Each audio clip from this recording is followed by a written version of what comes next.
ইলমে সরফ, ইলমে নাহু, ইলমে লগাত, ইলমে বালাগাত, ইলমে ফাসাহাত, উসুলে ফিকহ, উসুলে তাফসীর, উসুলে হাদিস, উসুলে মানতিক, সিগা, বহস, মাদ্দাজিন, ফসল কোথ থেকে কি এসেছে এগুলো সব জানা থাকা দরকার। আমাদের ভিতরে এমন এলেমও নাই, কিন্তু কোনদিন উস্তাদদের সাথে, মুরব্বীদের সাথে, মা বাবা ময় মুরব্বীর সাথে জীবনে বেয়াদবি করি নাই, কোনদিন ক্লাসে নাগাবানি দেই নাই, গায়রে হাজির থাকি নাই, কোনদিন 12-14 বছরের ভিতরে কোনদিন ক্লাস মাইট দিই নাই বাবা। জীবনে কোনদিন তাহাজ্জুদের নামাজ পড়ছে কিনা ছাত্র জমানায় আমার মনে নেই রে বাবা। এখনো চেষ্টা করি রে বাবা, তোমাদের কাছে হাতেও ধরি, পায়া ধরি আব্বা জানেরা। এবার শোনো আম্মা জানেরা, আল্লাহ রাব্বুল আলামিন কোরআন নাযিল করলেন পয়গম্বরের উপর। সেই কোরআনুল কারীমের শুরুতে সূরাতুল ফাতিহা, এই সূরাতুল ফাতিহার ভিতরে 7টি আয়াত।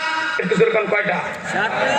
এই 7টি আয়াতের শুরুতে সূরাতুল ফাতিহা মাক্কিয়া, মক্কি লেখা। যেই সূরা মক্কায় নাযিল হয় ওই সূরার শুরুতে মক্কি লেখা, যেই সূরা মদিনায় নাযিল হয়েছে ওই সূরার শুরুতে মাদানী লেখা। এই সূরাতুল ফাতিহা মক্কায় নাযিল হয়। সূরাতুল ফাতিহা তাফসীরের ভিতরে 22 থেকে 42টি নাম পাওয়া যায়। এক নম্বরে উম্মুল কোরআন, সূরাতুল ফাতিহার এক নাম হলো উম্মুল কোরআন, কোরআনের মা।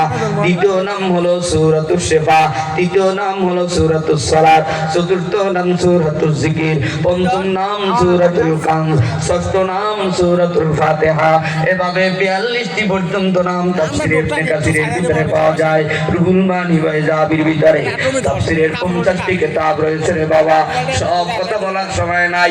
এই সূরাতুল ফাতিহার ভিতরে কয়টা জবর, কয়টা জের, কয়টা পেশ, কয়টা শব্দ, কয়টা হরফ, কয়টা নকতা, সব কিছু বলা যায়। আল্লাহ পাক রব্বুল আলামিন সূরাতুল ফাতিহার ভিতরে 3টা মেসেজ দিয়েছেন।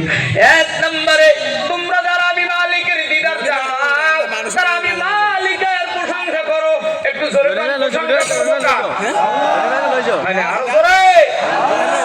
দ্বিতীয় নম্বরে তোমরা যারা আমি মালিকের কাছে কিছু চাও, জান্নাতে যেতে চাও, তারা পরিচয় তুলে ধরো, আমরা মালিক হিন্দু না, বৌদ্ধ না, খ্রিস্টান না, আমরা মুসলমান, আমরা তোমার গোলাম, তোমার ইবাদত করি। কথা ঠিক না? 3 নম্বরে